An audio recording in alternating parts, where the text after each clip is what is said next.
I'm Ashlea Downes. I'm a Steadicam operator and camera operator.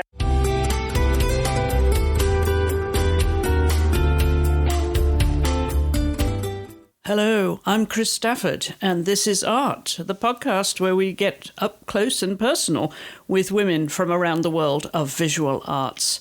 This is Season 2, Episode 38. My guest this week is the South African camera operator and Steadicam operator, Ashlea Downes. Among Ashlea's credits are the popular Netflix series Bridgerton, on which she is working with a previous guest on this podcast, Alicia Robbins. Ashlea has also worked on The House of Dragon, Wicked, the Bond movie Skyfall, Spider-Man, Far From Home, and His Dark Materials. Ashlea was born in Pretoria, South Africa in 1985. Her father, Ant, was an accountant and business owner, and her mother, Alex, an artist and art teacher. Her brother, Scott, is a hand-painted sign artist. Ashlea grew up enjoying sports and the outdoors. She was a competitive rider, taking after her mother, who was a keen horsewoman. She also swam, played water polo and netball. But academia was not her wrap. Instead, she followed her father's interests in photography and her mother's talent for art. Her love of wildlife gave her aspirations to be a wildlife documentary filmmaker, so it was no surprise that these influences steered her to the AFDA Film School, where she graduated with a degree in cinematography. After college, her relentless determination and ambition to break into the industry opened up opportunities that would prove the foundation of her career. And soon, she would find herself being called up for the Bond movie Skyfall, filming in Turkey, and then to the UK to film at the London Olympics. A turning point in her career was moving to the UK shortly after, where she met her partner and found steady work from trainee to second AC loader, and then making her mark as a camera operator. Ashlea lives between Reading, England and Cape Town, South Africa, with her husband Carl Taggart. She is currently working as a camera operator on Season 4 of Bridgerton. Ashlea, welcome to the podcast. Great to have you here. Thank you. Lovely to be here. So you do all of those things. Which do you like doing best? I enjoy them both. I mean, I find I'm still quite new in Steadicam. I've been doing it for about 3.5 years. So every day is a learning day. And I love operating. I really love my job. I couldn't think of anything else that I want to do. And I don't think I could do anything else. You probably could, but you've been doing this as a career now, so all your working life. Yeah, pretty much. Yeah, I've never had a normal job. It's always been the film industry. And before that, it was kind of waitressing or barman while I was studying. But yeah, I've been in the film industry for about 14 years now, I think. So pretty determined and single-minded about what you want to achieve with your career. Do you have goals at this point? Are there milestones that you're looking to? Yeah, I think so. I think when I started out, my goal was to DP. And then I got onto big film sets and I watched operators, and that was all I wanted to do kind of from when I started loading, training. I still wanted to DP. And then when I started loading and watching camera operators and Steadicam operators, that was what I wanted to be. But I never worked with a female camera operator and never a Steadicam operator. So only until about maybe 4 or 5 years ago, maybe about 5 years ago, I worked with the first ever female operator. So it was like a weird thing when I was younger, because you never kind of saw anyone that looked like me. But I knew that I always wanted to operate kind of from that stage. What was the fascination of going into this industry for you, Ashlea? It's strange. From the age of 5, I wanted to be an underwater photographer. That was my career that I wanted from a really young age. And then when I was about 15, I went and worked for a photographer in my school holidays. And he was lovely. He was really lovely. He was in Cape Town. But at the time, photography wasn't great in the country. And he was doing a lot of food photography and kind of tabletop photography. And he convinced me not to go into photography at that point. And then that same year, we had a talk at school about from a film college called AART about cinematography. And I looked into that, and I just love images. My dad was a photographer by hobby. He used to love photography. So I think I probably got it from that. And I think eventually I want to go back to photography when I'm older. I just love capturing images. My phone is full of, I've probably got about 20,000 photos on my phone. So what camera would you have been playing with as a young girl then? What did your dad give you to explore with? Well, my dad had he had a Canon film camera.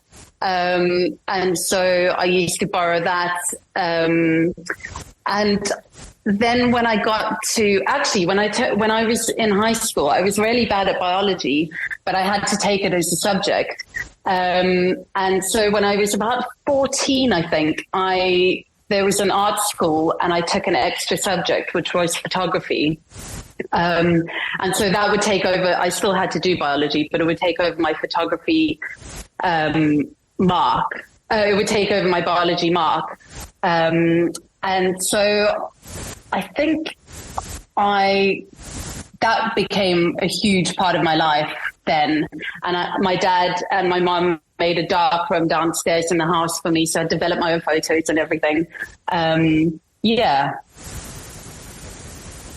So what kind of subjects were interesting you then? Was it, or were you really getting technical with the light and exposure and shutter speed and stuff? Was that something like the technical side of it that fascinated you early on too? Yeah, I've never been hugely technical. I've always enjoyed kind of playing around with the light and images and finding creative ways to shoot stuff. And I've never been that technical, even as an assistant. I mean, I assisted for years, and I was never the most technical camera assistant ever. I would kind of like know how to do my job and know the basics, but was never hugely technical. And I love the process of developing my own photos too, just watching the image come up. And it's more to do with just capturing frames, I think. So did you spend time in the darkroom then? Yeah, loads of time. So at the college, I learned how to develop my own photos. And then we had an enlarger at home. I don't know if that was from my dad or if my parents bought that for me. I can't actually remember if my dad did it before. But yeah, so then we created a darkroom downstairs, and I just used to spend a lot of time down there developing all my photos. Of course, wildlife is huge in South Africa. There'd be wonderful photographic opportunities. Is that something that appealed to you? Well, that has always been my dream. So the reason I wanted to do underwater photography was we never used to really watch TV that much, but we watched a documentary maker, Jacques Cousteau, and he did underwater documentaries. And I was just fascinated by the ocean and the sea and everything. And I am an animal lover too. So originally that was what I wanted to do. I wanted to go into documentary. When we were about in my early 20s, a friend of mine and I went off and shot a wildlife documentary in Limpopo. And I loved that. And I really wanted to get into that. And then the reality kind of hit that you have to sit in a bush on your own for about 3 months until you actually capture what's something achievable. And I am not good at sitting on my own, never mind for a day, never mind three months. So, but maybe one day I'll learn. Yeah, and of course, Jacques Cousteau was an inspiration to so many for his underwater photography. And you would have had lovely beaches there to go off. Is that something you still like to do? Do you do any of that underwater photography? I don't. I used to surf when I was younger, and then I moved to the UK, and I developed a bit of a fear for the ocean. I still go out and I still go swimming and I go surfing every now and then when I get back, but I just don't feel as comfortable as I used to in the ocean. So, yeah. I want to go back to home to where you grew up in South Africa, where you were born and raised, because you mentioned being an animal lover, and I know that you used to ride horses and taking after your mum there. Talk a little bit about that, because, you know, that's my background, is equestrian sport. How did that come about? Was that just because of your mother riding that she assumed that you want to ride? Yeah, I started out really young, I think because my mum and my aunt used to ride, and my aunt has a farm in Pretoria, and she had horses, and we used to go there because we lived in Pretoria until I was about 8. So we used to go to my aunt's farm, and it was amazing, and we used to ride there. And then we moved to Cape Town, and we just carried on riding, and my aunt sent us one of her horses that she had, which was amazing. So I just spent every weekend at the riding school with our horse Yogi, and I loved it. And you were doing gymkhanas and horse shows and stuff. Tell us about that. Gymkhanas, we did jump shows, cross-country riding. Yeah, all of it. I spent, pretty much every day every weekend on horseback and at the farm, and it was a great lifestyle. Were you competitive, Ashley? Were you a very competitive child with your sport, with the sports that you did? I don't feel like I was, although maybe. I used to be a big swimmer when I was younger, probably until I was about 15. And I used to do loads of training and swimming, and I guess I was quite competitive in that.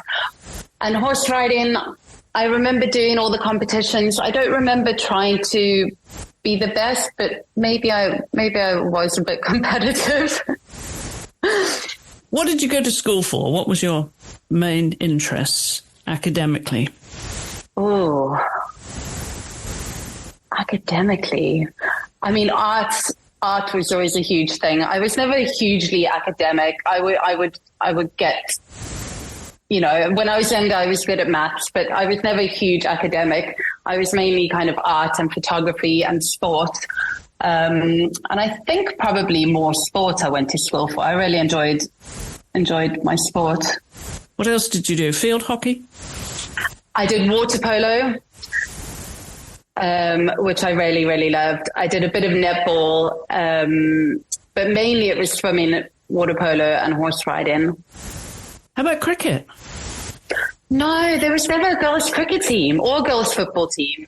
My dad used to coach football, and I'd play a bit with him, but it was always kind of like a boys' sport back then, and I kind of felt a bit intimidated.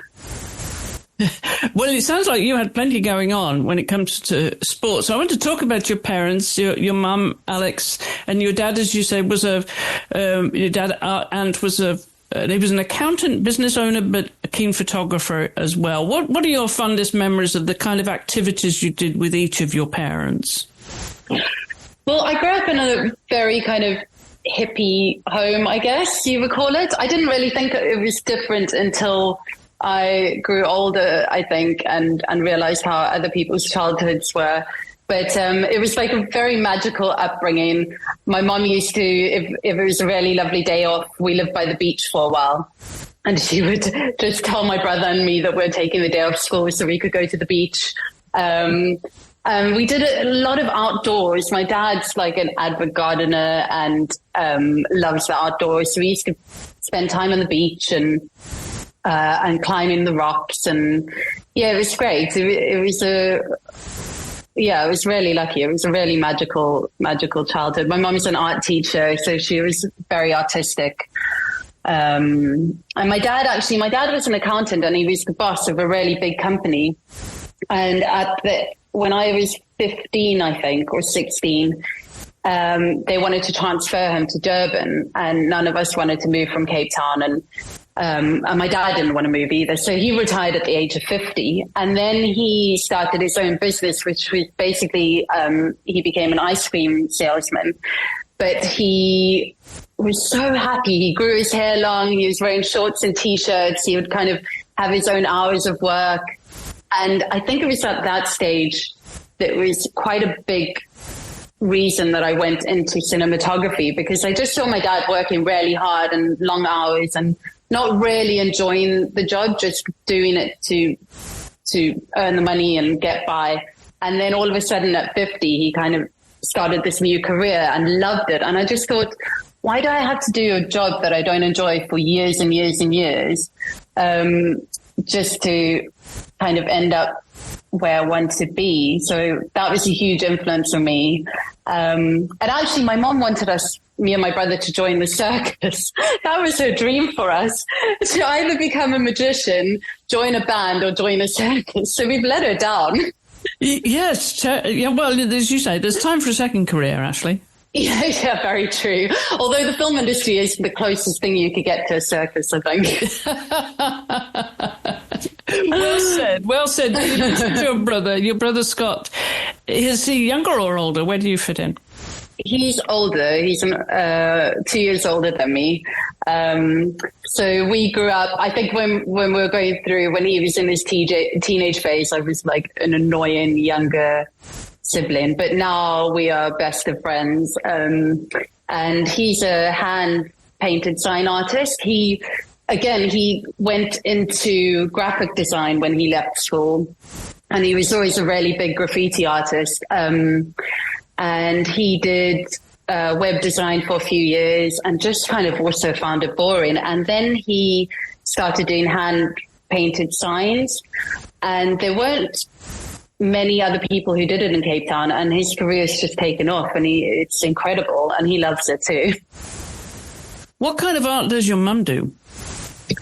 My mum does painting and drawing, and she used to do pottery, so she kind of does it all. And she teaches adults painting and drawing. My brother and her are really, really amazing drawers and painters. I didn't quite get that side of my mum, but I got my dad's photography side. Well, you did tell me off air just now that your mum took a fall riding and broke her neck. So tell us about that. And is she recovering now? Is she doing her art as therapy almost, really, to recover from such a nasty fall? Yeah, she's incredible. She just kind of carried on. She broke her neck, and they weren't sure if she was going to ever walk again. And within 3 months, my parents-in-law bought my parents a ticket to the UK for my 30th birthday. And my mom fell off her horse in May, and my birthday's in August. And they hadn't told me about this. And my mom, I think it motivated my mom to get back on her feet, because within 3 months of breaking her neck, her and my dad were in the UK traveling. So she's incredible. She woke up the day after she broke her neck, and the nurse asked her how she was, and she said, "I'm on top of the world." And she said, well, after that, she couldn't go downhill. But she still does her art teaching. At Frank Joubert Art School in Cape Town. And then my aunt and her often paint. And during COVID, we had family painting classes. So we'd all get on our Zoom call and do collages or painting or drawing. It was really fun. So it's really been part of your family, your upbringing then. So what were you creating art-wise as a child? I think we always used to paint and draw. When I was really young, I only used to paint and draw in black. My parents were a bit worried about me. Everything was just like black paint. The Gothic painter. The Gothic painter, yeah. I think now they would probably be really worried if a child had to do that. But back then it was just like, okay, there's no Google to find out what's wrong with your child. So yeah, we always did a lot of pottery. My mom had a kiln at home because she used to teach pottery. So we used to do a lot of pottery. And my mom still got loads of our stuff around the garden. And painting and drawing. It was always just a really creative house that we grew up in. It was incredible. And what were you watching on TV and film-wise, Ashlea, that was going to start to shape your interest in making this your career, right? As a young teenager, what were you watching? Well, I think when I was younger, we didn't watch that much TV. We watched documentaries. We would go to, there was an incredible IMAX Serengeti that we went to go watch. And then I guess it was like in the late 90s, early 2000s when like all these incredible films came out that kind of got me interested in it. And I think that was the point where I was going off the idea of being a photographer and thinking of going into the camera world and in films. But 99, 2000, they had the most incredible movies come out. It was like, there's The Beach, Requiem for a Dream, Unbreakable, The Green Mile, Chocolat, Snatch, Fight Club, American Beauty. I mean, there were just so many incredible films around that time that I just fell in love with. I think The Green Mile was probably my first ever favorite film. And which is your favorite now? I weirdly still love Kill Bill 1. I can watch that about 30 times and I wouldn't get bored. I love it. But when you were watching back then, Ashlea, what were you actually looking at? Were you watching with a critical eye? Were you, paying attention to the nuances of cinematography and so on? I don't think so. I mean, I can't really remember what I was thinking back then, but I think I was probably just watching the magic of film. I don't think I knew enough to kind of have a critical eye. But there was never anything else in the film that ever interested me. It was always kind of the camera work and the framing and there was never anything else that I ever wanted to go into. So you were observant in that you were looking at the light, you were paying attention to the framing and things like that. And when you were watching, that is something that you gravitated towards very early on. Yeah, it was definitely something that I knew I was interested in. So at that stage, I was doing photography and learning about light and shutter and framing and everything. Yeah. So at what point then during high school did you decide that's it, I'm going to go to film college? This is it for me. It was when we had different people from different careers and different colleges coming in to talk to us when we were 16, just to give us an idea of what we could go into and what the interests were. And the film college came in and they started talking about cinematography. And from that stage, I was like, this is what I want to do. So if The Green Mile was the one that caught your eye in terms of the films you were watching, at what point did you start noticing the cinematographer, the DP, the camera operators, and reading the credits and then following the work of some of these people? I think that was probably only in college, to be honest. I think when I was in film college, I started learning about, I think at 16, I didn't really know too much about what everyone did. And then I think at film college, I started being more interested in the cinematographers and watching the credits and more camera work. And the film college was really practical. So we were shooting on film and we were lighting for our colleagues and learning so much. And were there many women in college in film school with you? And did you have mentors at that time who were women as well? No, all our mentors were male. We did have a few female cinematographers in my year, but it was majority male. But there must have been a handful of us in my year. And actually, I'm not sure how many people went out and actually pursued a film career out of my year of females. I think I might be the only one in my year of females. I've got male colleagues who've done incredibly well. But no, it still wasn't a huge female course. And how sort of accessible was it and accepted then for women to be in the industry?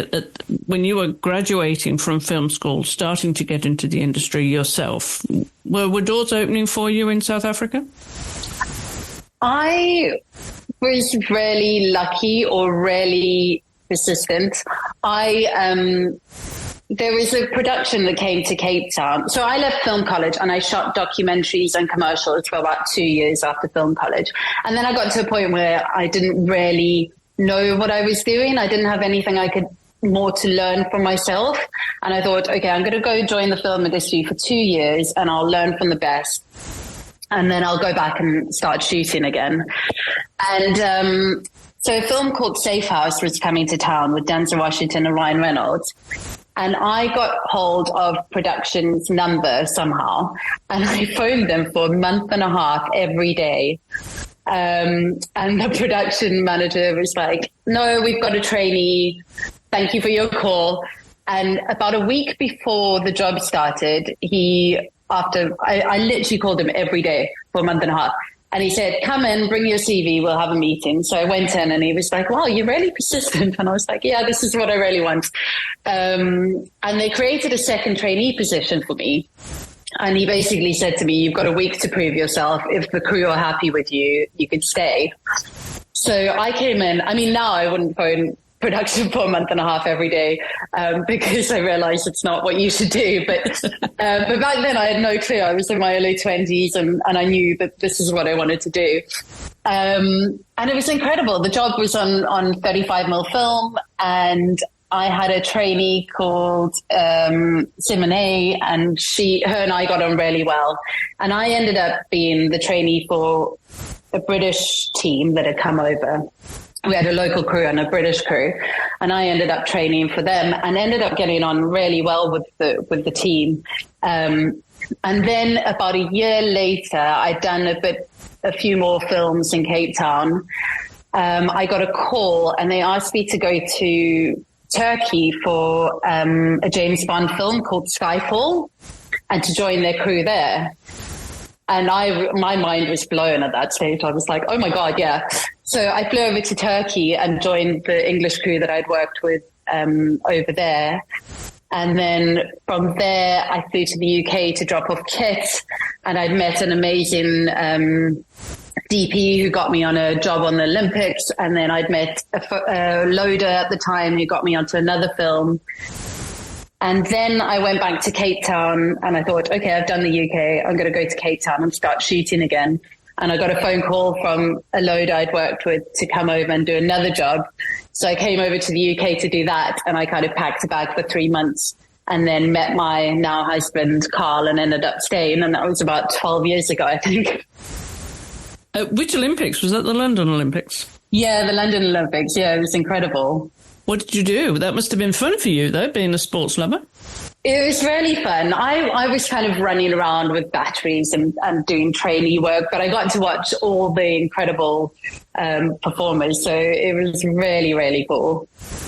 Yeah, that's a wonderful opportunity. I've worked several Olympics and sometimes you don't have time to watch the sport itself if you're covering it. But yeah, it's a great opportunity. It clearly opened doors, one thing after the other for you. So it was taking the career path that you wanted to follow. Yeah, it was really incredible. I mean, it went from being in the film industry for 2 years and wanted to go off and DP stuff to now I've been in the industry for 14 years. And now I'm operating and I love it. I think when I was assisting, I enjoyed it at first and learning everything, but I think I got to a point where I just knew that I wanted to operate. And it's quite difficult because in most careers you get promotion and the boss will come to you and go, okay, you're promoted. But in the film industry, a lot of the time you kind of have to do that jump on your own. And it's quite scary when you're really busy and then you take a leap of faith. And I got a couple operating jobs, and then I had a trainee that I worked with, and he didn't have any kit. And I just said to him, come round to my house, I'll give you my kit. And I sent him off with 12 boxes of my assisting kit. And I just stood there watching him drive off. And I just thought, oh my God, what if this doesn't work out for me? Well, don't go away. We'll be right back with more from Ashlea right after this short commercial break.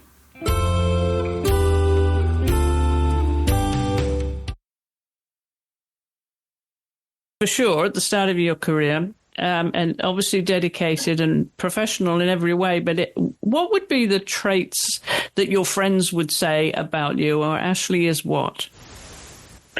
Oh gosh, that's hard. Is it? I mean, I think my friends would say I'm full of joy and happiness, and I'm kind. I think I am all those things. I think I'm quite a gentle person, but I think in my career, I've never wanted children. I've always known that I want my career to be my thing. So I think I'm quite persistent with getting where I want to be in my career. But I think outside of that, I think I'm quite a fun, laid back person. Ambitious then, very ambitious. Very ambitious, yeah.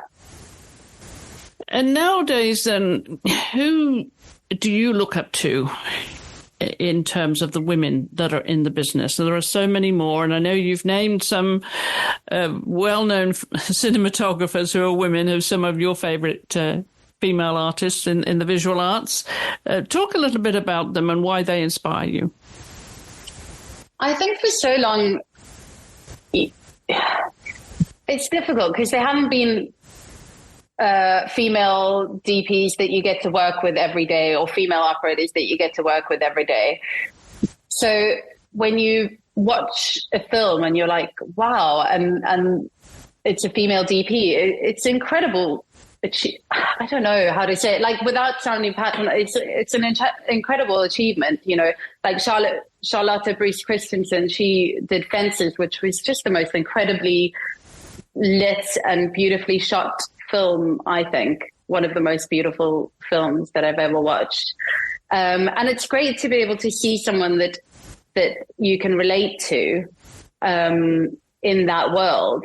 And they're incredible female cinematographers out there. Charlotte, Mandy Walker, Cece LaVille, Reed Monrano, Rachel Morrison, you know, you could go on and on and on and name them. But I think when I was younger, I just never heard of female DPs or female operators. And what is it then, do you think, is the barrier for women now? Because there are more, as you say, you've named a number of really well-known cinematographers there, female cinematographers. What do you think the barrier, or are you not seeing that barrier now that maybe was there when at the start of your career? Is it more open to women? Is it easier for you to find your own groove in the industry? I wouldn't say it's easier. I think we're probably the generation that will hopefully make it easier for women. I think there has been like a huge there's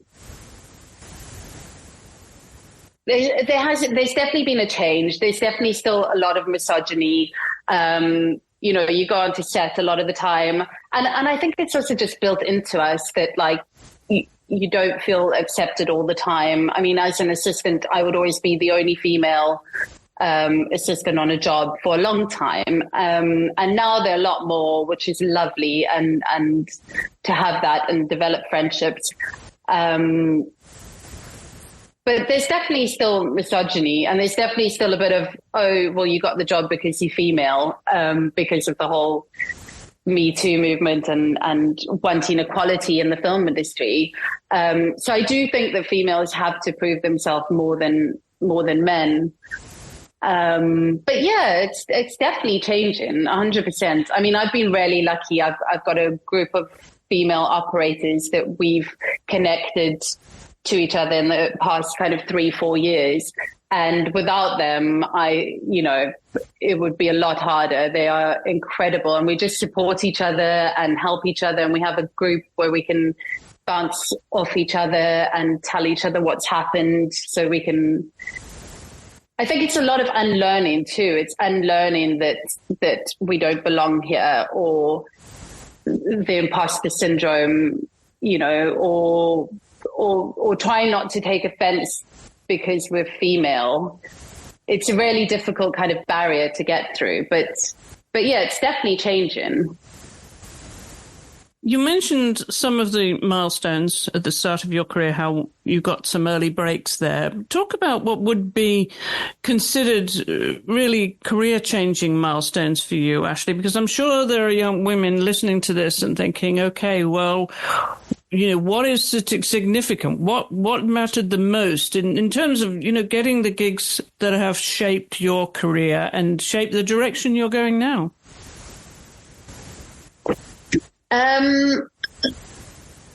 So I think moving to the UK, that was huge, and that was really unplanned.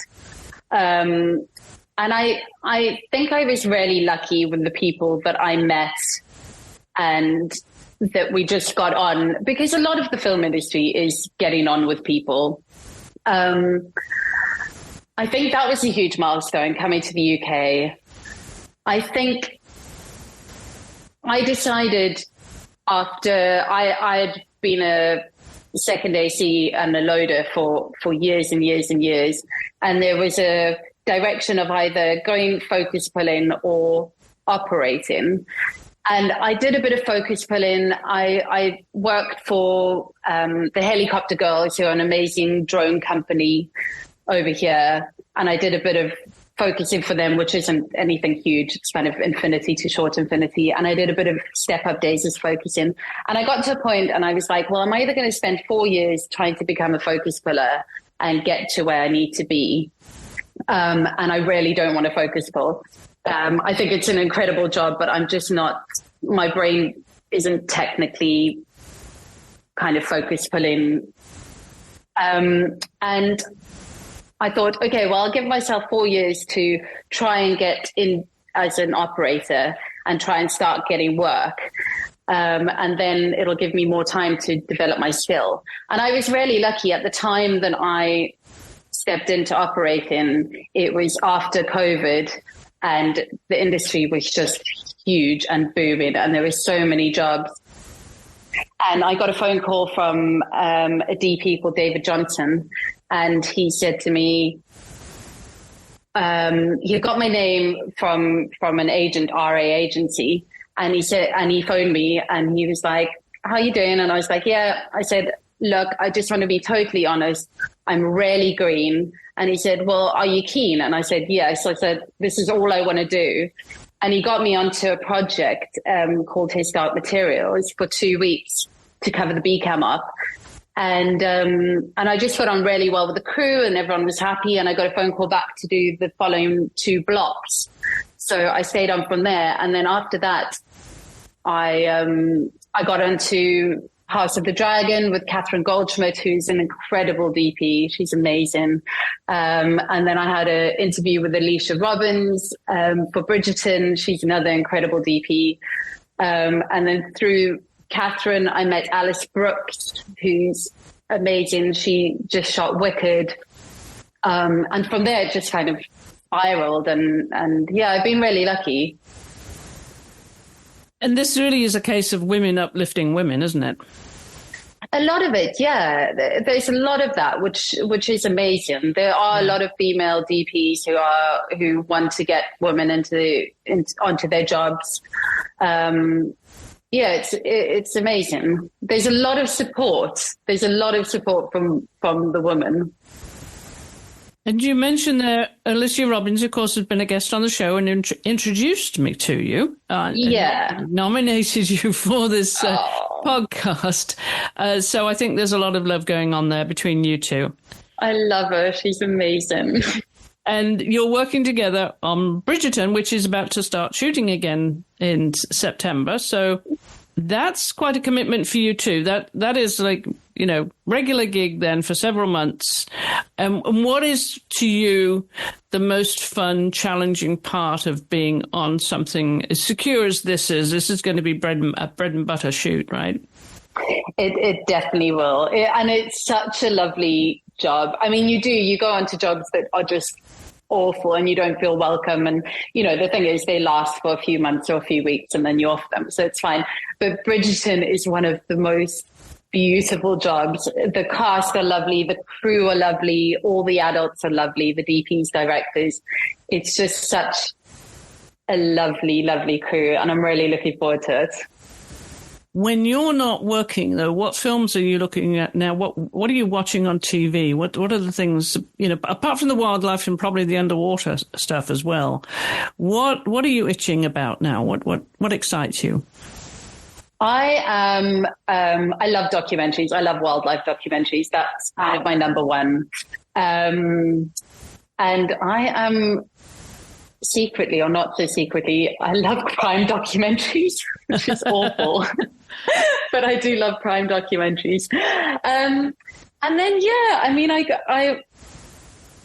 I watch all the films that come out. I love films. My husband is into kind of Marvel films and superhero films. So we have very different film tastes. I'm more into like arty or indie kind of films. But yeah, a lot of documentaries. Weirdly, I think I step away from kind of the lighting side of things. Yeah, it sounds like it. There's a complete contrast there. You mentioned Carl before, your husband. He's also a video operator too, and you met in the UK. What was the situation? How did you meet? I actually worked with his brother. He was the guy who got me over to do 3 months over here when I came back. And I had given up my flat in London and I didn't have a car. And so when he called me, I just said, okay, I would love to come back. I just need to find somewhere to live and get a car. And then he called me back and he said, oh, I've just spoken to my brother. He's got a spare room at his house and I can fetch you on the way to work because I live close by. And so we were housemates for a while and then fell in love. And then rented out the spare room. And then, rented out the spare room. Yeah, I went from paying rent to not paying anything to now paying a mortgage. So there you go. Where did you get married, you guys? We just ran off with 4 of our friends to a little town called Bath. And we didn't tell anyone. I never wanted to get married. I never wanted kids. And he felt the same. And then one day we just decided, we didn't get engaged or anything. We didn't tell anyone. And we ran off, got married, drank lots of champagne, and then phoned our parents the next day and told them. It was perfect. Well, I hope there were photos. Yeah, there were photos. Yeah. But I think my mom expected it from me, so she was fine. Some of the things that we experienced in our youth, in our childhood, what we're exposed to in terms of politics and religion shape us as young adults. What were those for you, Ashley, growing up in South Africa, which has had its tumultuous times? Yeah, I mean, I think I was still really young when apartheid was going on, but it's obviously still very apparent. So there was a lot, Madiba becoming president. I mean, there was a huge change. It was amazing, but I never grew up when I was younger kind of knowing anything or my mum was from Scotland. She almost got kicked out of South Africa for tying ribbons around trees during apartheid. And so she was quite, yeah, I mean, for her, it was a big shock coming from Scotland and moving to South Africa and not being able to walk with her friends on the pavement. I mean, South Africa has a insane history that you just can't fathom. But I mean, Cape Town, there's a huge divide, and I grew up in a very kind of middle class white suburb, which it's westernized really. There was always so much going on around me, which I guess has shaped me into who I am. Yeah. And now, how does it shape your own beliefs, and in terms of it's still holding on to your culture whilst living in another country? Yeah, I mean, I am one of those South Africans who love South Africa. There are two different South Africans, some who come over here and hate it, and other people who come over here and love it. And if the industry was as great as it is over here, my husband and I would definitely move back.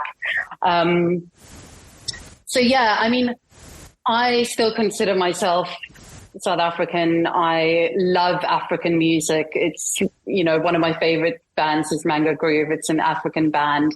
And we go back every year for about 2 or 3 months a year, and we've bought a place there.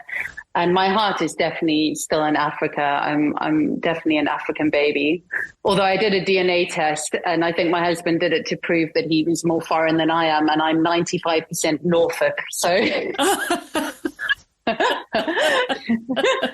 which is really sad. Yes, that must have been disappointing for you to hear that. I was so disappointed. I wish I'd never done it. I should have known when he did it. He was like, "Oh, that's good," and I should have known at that time. But yeah, really, really disappointing. Right, that might have been one of those things that you didn't need to go full disclosure on, right? You kept him in suspense. Yeah, exactly. But all my family, my parents and my brother, my aunts and uncles and cousins are all in Cape Town. So I've still got a huge tie there, and I still, feel African and in myself. Well, you mentioned your musical taste, which, as you say, are varied from Mango Groove to Elton John and Pharrell Williams even. But I also know, not just from your playlist, but I know your music taste is very varied, to the point that you actually have a background. You used to play, you told me, the saxophone in a jazz band. So at what point in your young career did you spend time as a musician? I did. I went to go visit my gran in Scotland with my mum and my brother, and her neighbour was playing the saxophone, and I was just like, what is the sound? I must have been really young. I must have been about 10, maybe 11. And I just fell in love with it. And my gran took me over to her neighbour, and I chatted to him about it. And I'd never really been into music. I mean, to be honest, I applied for the choir when I was really young, and I was the only person who applied and didn't get in. And then I did a play at school, and I was cast as a statue. So my dream to be a famous artist was kind of killed at a young age. And then I discovered saxophone, and I'd never kind of heard it before. And I just fell in love. And then we had music in high school, and I said to my parents, I really want to try to play the tenor sax. And so I would do music lessons after school and during break. And then we had a jazz band at school, and I loved it. It was incredible. Do you sing? And then do I sing? Do you sing? I mean, did you? Can you? Do you still? No. I am very, very tone deaf. Well, that can't be completely if you're, played a musical instrument. I mean, yeah, I could play a musical instrument, but my voice is terrible. I love singing. I sing when I'm driving and but no.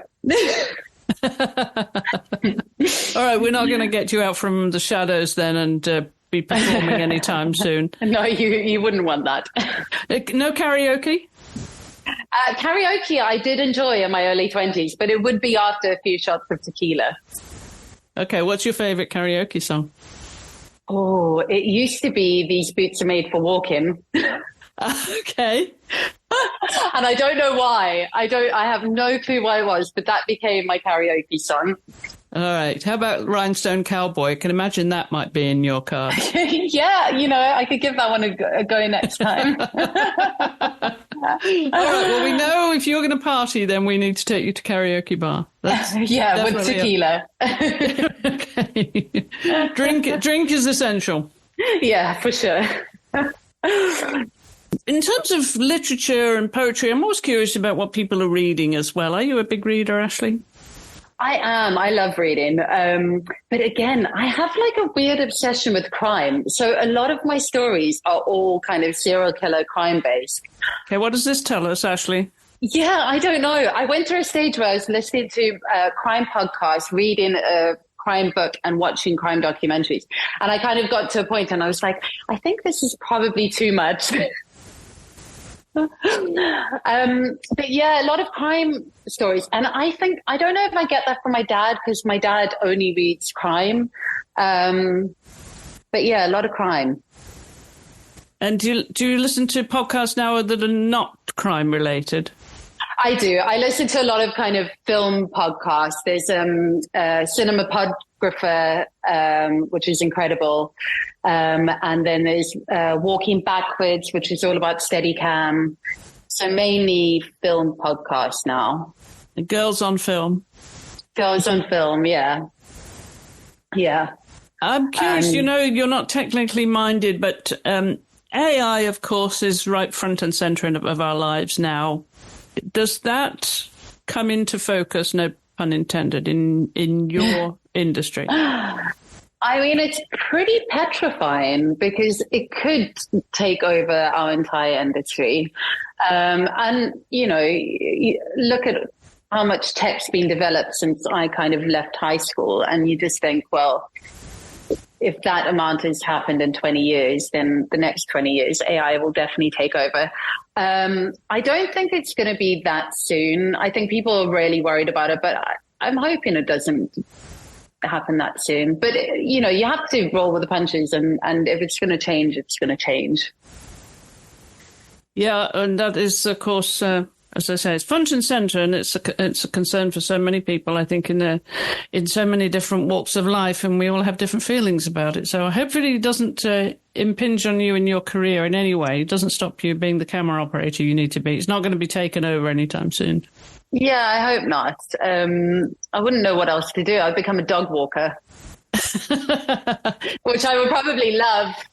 I know you like to work out too. You keep yourself fit for this job because it doesn't demand. It's very physically demanded. It does demand that you stay fit, doesn't it? Yeah, it's actually great because it does demand that I keep fit, and I do enjoy the gym. I enjoy running, which probably isn't the best thing to do when you're doing Steadicam. It should be more kind of core and legs and everything. But I do enjoy running, and I go to the gym every day on my day off, and it's good. It keeps me fit and healthy and in a good mindset. So, yeah. When you mentioned the Steadicam, because you're doing that now too, in terms of getting yourself, when you get on set, to a place where you're still and your core is still and your breathing is regulated and you're in the moment. Do you have any techniques? I mean, I wouldn't say I have techniques. I think I do make sure that before I go for a take, I'm kind of settled and in a good standing position. It's a really difficult thing, Steadicam, and I think still there's like I'd never seen a female operator, Steadicam operator. And, there was only one Steadicam operator female in the UK for years, Alana Garrett, who's amazing. And she actually put me in my first rig. And it was the first time that I'd been like, oh, you can do this as a girl kind of thing. So it is physically challenging, and then it is quite challenging. And walking onto set, the amount of times that I get a look from people on set, kind of like, what are you doing in the rig?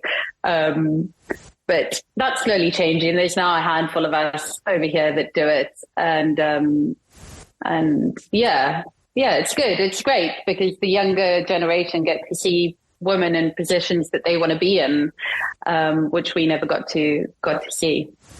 You are the inspiration for the future, Ashlea. Well, hopefully. There's a lot of pressure on that. Oh, no pressure. In terms of pressure, actually, I was going to ask you before I let you go, well, In terms of relaxation, then, what's an ideal day of relaxing? I am very lucky. I have an incredible spa that is attached to my gym. It is incredible. It's got sauna, steam, jet pool, flotation pool, hot stone beds, everything. And it's part of the gym that we pay for. So my relaxation is going to the gym, doing a workout, and then ending up in the spa. Or taking long holidays. Ah, yes. Saving the travel for fun. Yeah, saving the travel for fun, yeah. Well, now that we've let the world know that you were a saxophonist, is there anything else that would surprise the public to know about you, Ashlea? What can you tell us here that you haven't told anyone else? A big reveal. Oh, gosh. I don't think there's that much more interesting about me. I'm quite an open person, so I don't think there'd be a big reveal. I'm a big football fan. I support Man United, which a lot of people won't like. Now the truth is out. But I am a massive, massive football fan.